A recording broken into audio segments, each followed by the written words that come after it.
there's a lot of, I mean, countless variable NDs that you can pick up. They range, there's a million different kinds of prices. You can get a $10 one, you can get a $500 one. Now, I have an ND filter made by a company called K&F Concept, and I got it for 50 bucks. Then I picked up one from a company by Prism Lens FX that was 100 bucks. And I got it for the sole reason of comparing an ND filter that is twice the price and seeing if it was twice the quality. And the results were, let's just say that they were interesting. Hi, I'm Nick. I'm a director and editor based out of Denver, Colorado. Thanks for coming to my YouTube channel. If you like this kind of stuff, definitely check out the other videos on my channel. And if you like all that stuff, probably consider subscribing and commenting and all that stuff. Or just tell me how shitty I'm doing. Feedback's great. That was stupid. That was a stupid intro. So looking at these two ND filters, one that's 50 bucks by K&F Concepts and one that's 100 bucks by Prism Lens FX, I wanted to break it down into 4 main categories. That's cost, build quality, functionality, and performance. Right, so let's start things off pretty easy with cost. That was the main reason why I wanted to make this video in the first place, because one was 50 bucks and the other one was 100 bucks. So let's talk about build quality. Both of them are made with really solid metal chassis, and they both have hard stops, which is nice, so you don't end up doing that cross polarization thing with your ND filters and all that weird like X patterns and stuff. You're not going to get any of that with either of these filters, which is great. The Prism Lens FX one was lighter, which is awesome for run and gun rigs because every ounce counts on like a one-man band documentary style shoot. If you're doing it by yourself, weight is a considerable factor. So the Prism Lens FX filter is much lighter than the K&F Concepts. And both of these filters are available in multiple different thread sizes. I personally went with the 82mm filter thread. Next up, I want to talk about functionality. Long story short, the Prism Lens FX filter is going to win with functionality 9 times out of 10 because of one main reason. It has front filter threads. This allows you to add more filtration on the front of your ND filter, so you can put the ND in the back of all your other modifications. Now, I wouldn't really recommend doing that all that often because the ND filter obviously spins and that can change the effect of the filter that you have in front of it.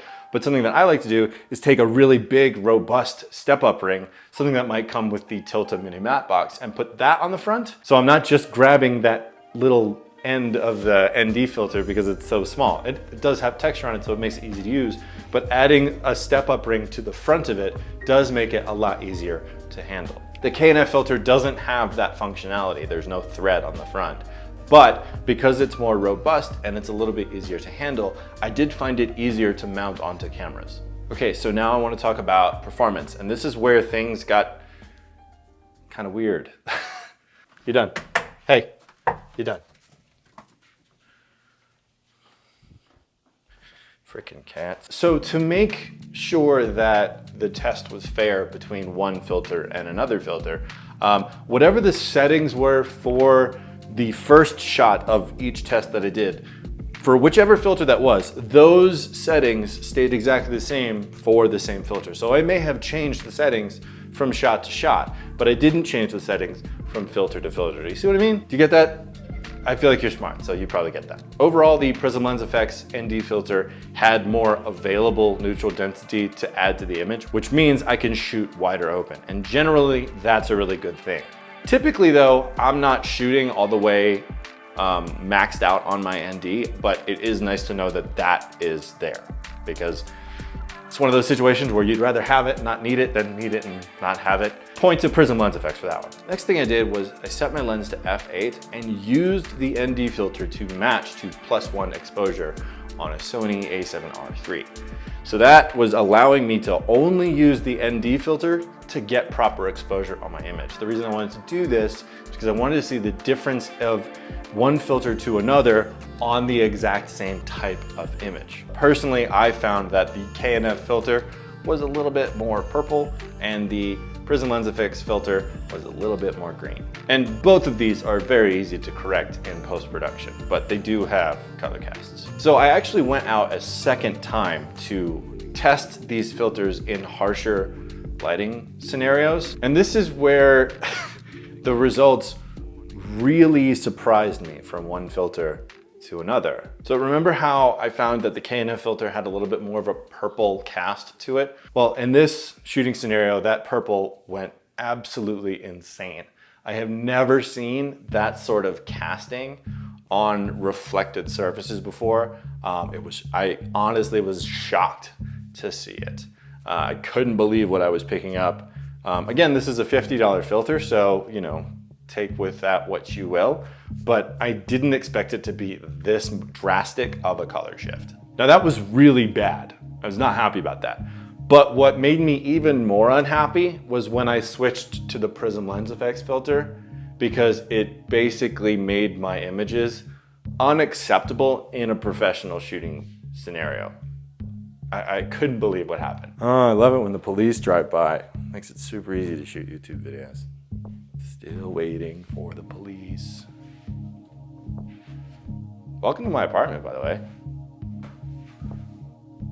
Kind of like it. All right, something that I need to say is that everything in this video is my personal experience. I'm not reflecting on either product, saying that they're good or bad. I am just saying that these are my experiences with both of these products. So you can take with that what you want.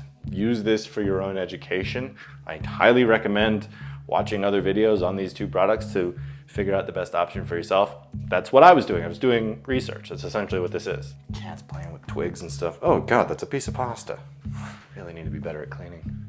Right, so color cast is one thing. That's pretty easy to solve in any sort of post-production workflow. What you can't solve is a significant and irreversible drop in sharpness. And that's what happened when I put on the Prism Lens FX ND filter onto the lens that I was using. I thought it was a mistake. I actually took the filter off, cleaned it, cleaned the lens on the front and back. I even took the camera back and cleaned the sensor with a sensor cleaning kit. So everything was as clean as possible. And I still had a significant drop in sharpness when I put on the Prism Lens FX ND filter to my lens. And that was just my result. And that, to me, is the reason why, of these two, I would pick the KNF, because the shortcomings that happen with that filter are easier to undo than the shortcomings that happen with the Prism Lens FX variable ND filter. The biggest lesson that I learned through this whole process is don't spend less than $100 on an ND filter. My guess would be that the more money you spend on an ND filter, the better the filter is going to be. And I reckon that that's not just true for ND filters, it's probably true for all filters. So yeah. Also, you know, if you have a camera with built-in NDs, you don't need either of these. So I don't know why you're watching this. I don't know, maybe you're shooting on an A7R III like I was. Now I have the C70 and it's lovely. So yeah, that's it. That's all I got for you. If you like the video, go ahead and like the video. If you love the video, go ahead and subscribe. I'm gonna start putting out more of these videos all the time. So yeah, thanks for hanging out.